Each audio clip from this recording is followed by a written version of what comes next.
E aí o Curitiba foi avançando e tem um fato que eu acho que é emblemático, e eu vou contar um pouco do bastidor do lado do Vasco. Quando se anuncia a final Vasco-Curitiba, se deve lembrar, tem um Vasco e Curitiba pelo Brasileiro. E o Vasco opta... Entre um jogo e outro. Isso, o Vasco opta em colocar um time misto. E o Curitiba dá-lhe uma Temos goleada cinco, no acho. Vasco, no Couto Pereira. Foi 5. E aí a galera, pronto. Porque vocês também foram com o time mais titular, mas também alternativo, tinha algumas mudanças. Sim. Aí criou-se o factoide. Porra, ainda vai tomar um saco do Curitiba na final. Como é que foi pra vocês essa vitória dos times mistos ali? Falou assim, não, se, pô, a gente ganhou com o time misto, a gente vai ganhar a Copa do Brasil e acabou atrapalhando, levando o oba-oba, ou não? Você acha que aquele jogo pra vocês passou batido? Não, oba-oba de jeito nenhum. De jeito nenhum.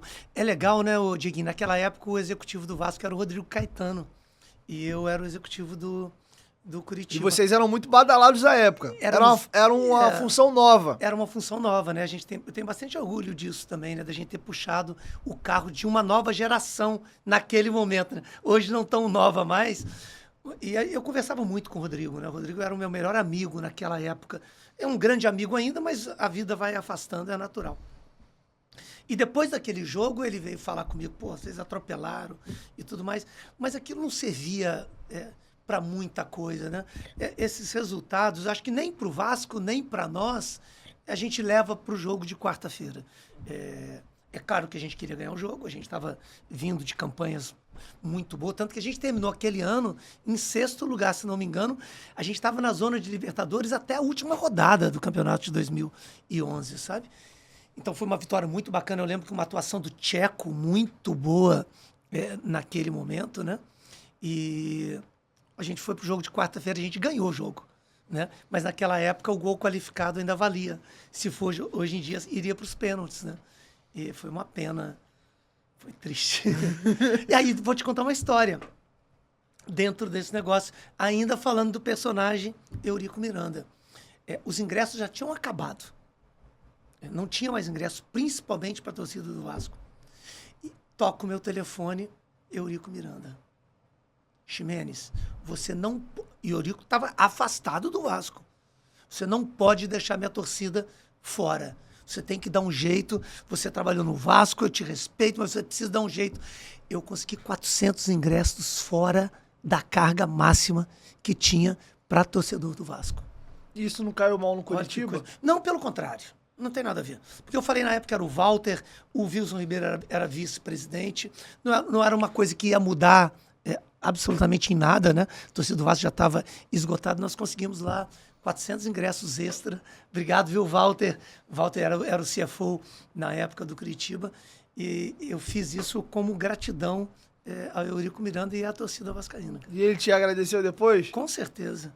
Apesar de eu ter demorado uma semana para responder... Foi muito, eu tenho muitos amigos no Vasco, né? Tenho muitos amigos. A gente falou desse jogo do meio aí do Brasileiro, vamos falar especificamente da final. Como é que... Lembra bastidores pra gente, como foi a preparação pro jogo de ida que foi em São Januário? Sim. Teve uma chuva nesse dia?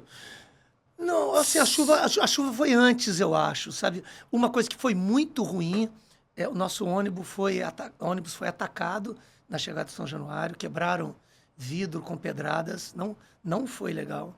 Isso foi uma coisa que foi uma mancha. Chegando em São Januário. Foi muito chato isso naquele momento, né? Eu acho que a gente fez uma baita partida. Não sei se você vai se lembrar disso, Dieguinho, mas 43 do segundo tempo, um ataque pela direita, a bola sobrou pro Emerson, zagueiro, caiu na perna ruim direita dele, a gente quase empatou aquele jogo. O Alexandre fez o gol, né? Um golaço até de cabeça, antecipou o nosso zagueiro. Foi um jogo muito equilibrado, muito equilibrado.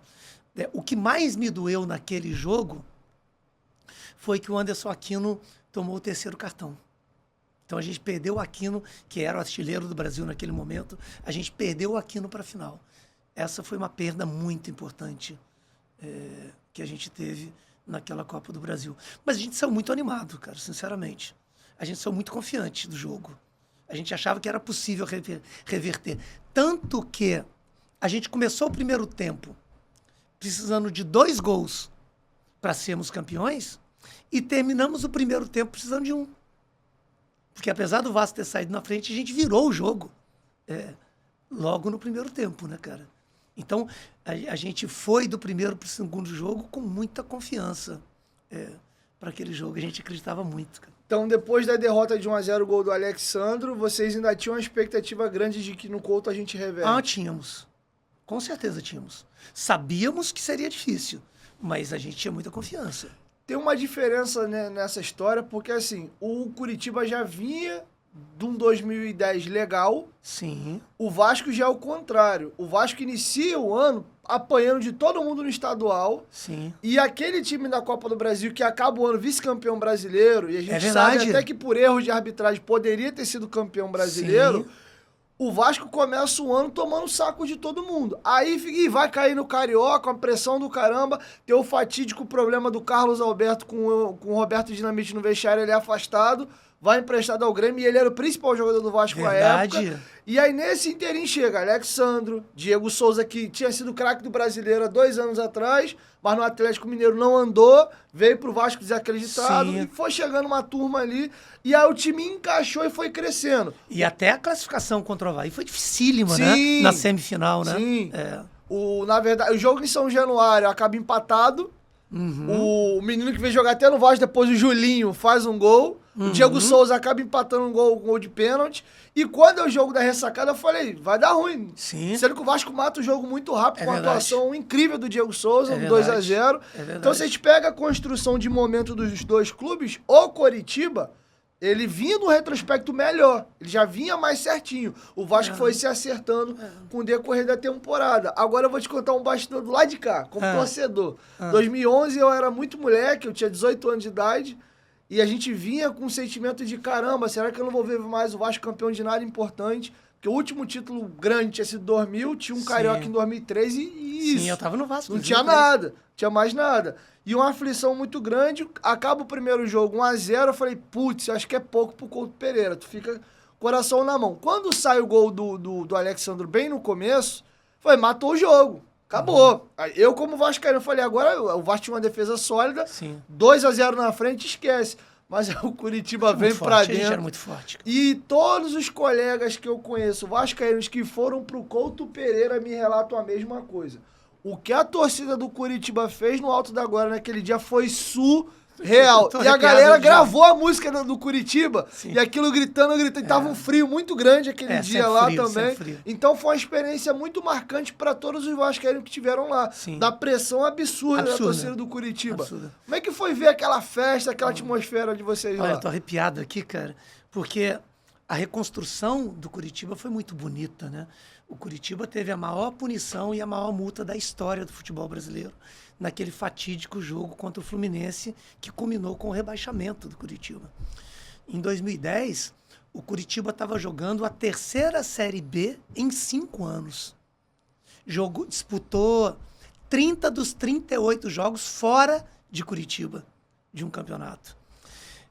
Em 2010, o Curitiba começou um ano com 1.500 sócios torcedores.